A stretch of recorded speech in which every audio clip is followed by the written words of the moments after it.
Salam dostlar, xoş gördük hər birinizi bugünkü dərsimizdə. Bugün Excel'in əgər səhv eləmirəmsə 15-ci dərsində birlikdəyik. Bugün dərsimizdə bəzi Excel'dəki ümumi formatlara, o ümumi şeylərə nəzər salasıyıq və yavaş-yavaş Excel dərslərimizi yekunlaşdırırıq bugün. Deməli, keçən dərsimizdə nələrə nəzər saldıq? Qrafiklərin qurulmasına, onlarda dataların dəyişdirilməsinə falan belə bunlara göz atdıq. Excel əsasən sizin də bildiyiniz kimi, məlumatınız olduğu kimi Excel hesablamaların aparılması və əsasən qrafiklərin qurulması üçün istifadə olunan proqramlardan demək olar ki, əsasıdır. Və biz burada qrafikləri necə qurulmasını öyrəndik. Bəzi qısa düsturlara, yəni əvvəllərdə öyrənəcəyimiz lazım olan düsturları öyrəndik və onların necə çalışmasını, haralarda işləndiyini və necə işlədiyini öyrəndik və onlara nəzər saldıq. Qrafiklərdə son dərsimizdə gördüyünüz kimi qrafiklərin üzərinə dəyişikliklər etməyi və qrafikləri necə qurmaq lazımdır, həmin onları öyrəndik.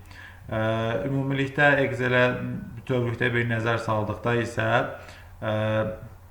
digər proqramlar kimi bu Excel-də də demək ana başlığımız var idi. Home, Insert, Page Layout, Formulas, Data Review, View və Power Pivot hissələri var idi. Home menüsündəki hissələrlə hamısı ilə tanış olmuşuq. İlk dərsimiz, ilk hardasa 3 dərsimizi buna həsr etdik. Insert menüsündə demək olar bütün hər biri ilə tanış olduq. Burada tanış olmadığımız hər hansı biri varmı deyə xatırlamağa çalışıram. Ümumi bir nəzər salaq yenə. Pivot Table dərsini keçmişik, bu hissələrə baxmışıq, şəkil hissələrinə baxmışıq. Add-ins internet vasitəsilə Excel sheetinə hər hansı bir fayl əlavə etmək üçün istifadə olunur. Tam lisenziyalı formatlarda çalışır ancaq. Yəni, əgər sizdə işləməsə, demək ki, lisenziyası tam deyil, bunun üçün işləmir. Chart hissələrinə baxmışıq, elə bizim qurduğumuz bu qrafikdə həmin buradan Recommended Chart hissəsindən qurmuşduq. Bunların hamısı eyni şeylərdir, yəni hamısı eyni qrafiklərin qurulması üçün istifadə olunan chartlardır. Ancaq hərəsi bir formada yaratdığı üçün, yəni hərəsi bir formada qrafik qurduğu üçün istifadə olunur. Sparklines isə bunlar yenə qrafiklərdir və qrafiklərdə olan hissələrin line, yəni xətlərləmi, kolumlarlamı və yaxud da belə itən hissələrlə formasında olsunmu deyə görünməsi üçün istifadə olunur. Slicer və timeline hissələri filtrləmək üçün istifadə olunur. Yəni bunlara baxmışıq, əgər səhv etmirəmsə. Hyperlinklər, bunlara baxmadıq.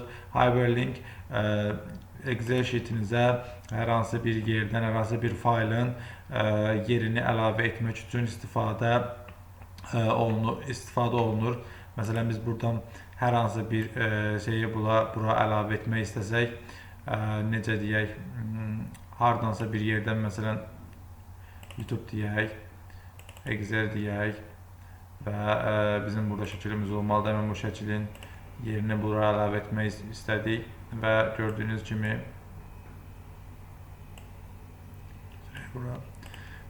kimi həmin onun linkini bura əlavə etdik. Yəni biz oraya necə gedə bilərik, onu əlavə etdik. Üstünə gəldiyimizdə isə gördüyünüz kimi barmaq işarəsini çevrilir və biz ona sıxmaqla həmin hissəyə gedə bilərik dostlar.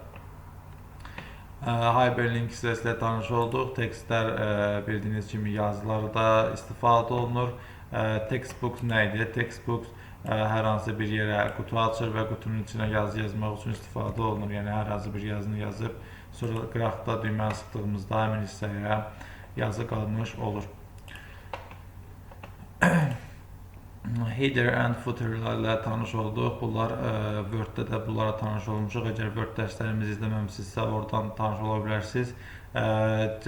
Deməli, səhifəyə başlıqlar və sonluqda yazılan yazıları əlavə etmək üçün istifadə olunur.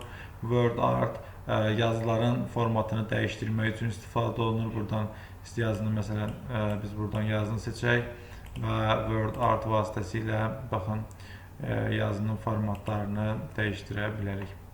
həmin yazı bura gəldi. Zapsa lazım deyil, onun üçün sildik. Demək, signature line imza xətti əlavə edir. Object Excel-ə hər hansı bir obyekti əlavə etmək üçün istifadə olunur. Ancaq bu obyektlər necə obyektlərdir? Hər hansı bir başqa proqramın çalışması olan obyektlərdir. Məsələn, biz bura əlavə etmək istəyirik. Create from file deyək. Deməyək, create from file deyək, browse deyək. Browse-dan bu hissədən seçək.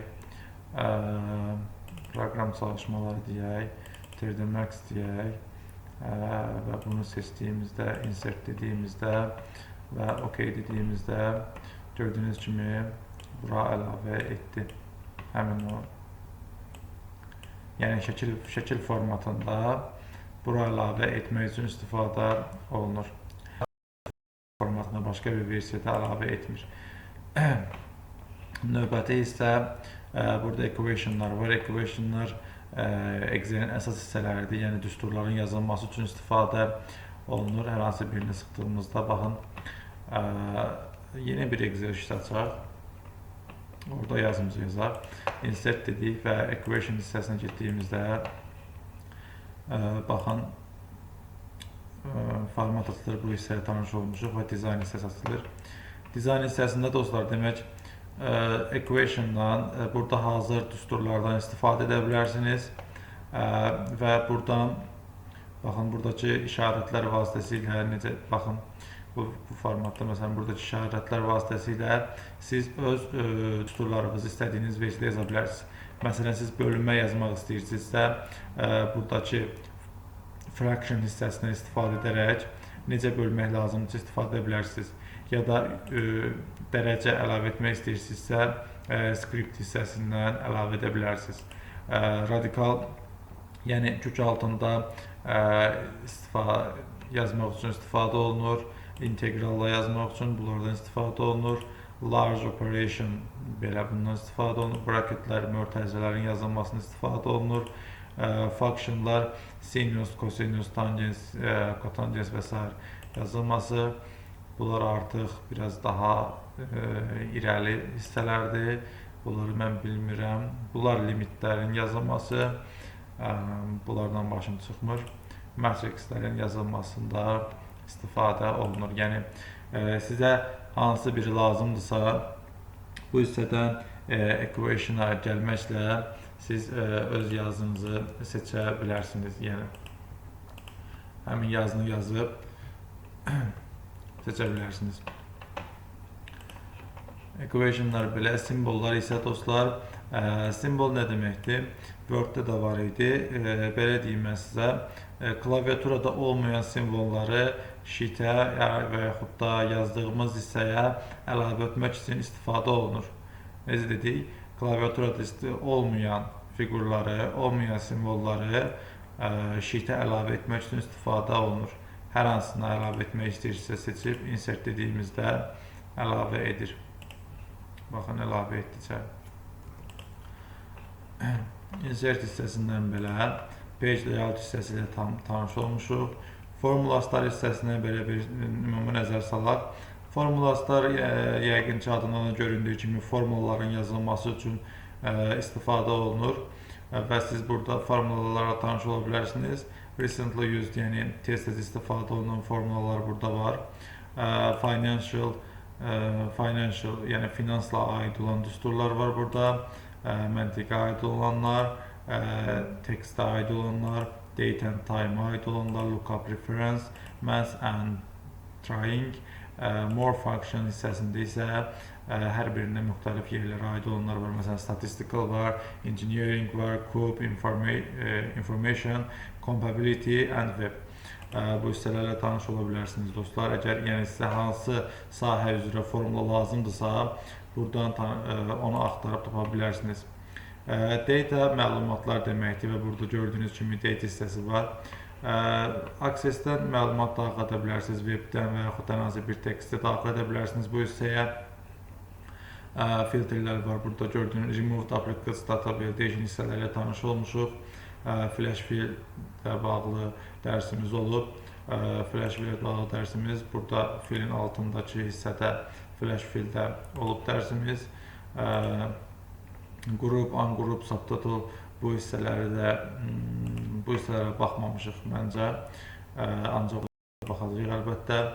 Review hissəsi spelling, yəni orada olan spell check complete. Okay. Treasures tərcümələr deməkdir. Yəni yazdığınız, məsələn biz burada city yazaq. City yazdıq.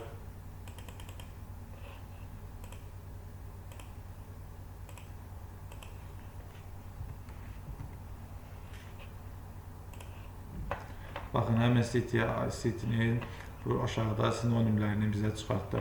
Yəni Tezarusdur, yəqin ki, belə oxunur.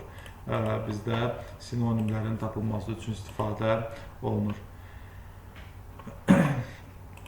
View bölməsi var və power pivot hissələri var. Bu hissələrlə də dostlar, gələn dərsimizdə bəzi keçmədiyimiz hissələrdə keçib və onlarla tanış olduqdan sonra Excel dərslərini bitirəcəyik dostlar.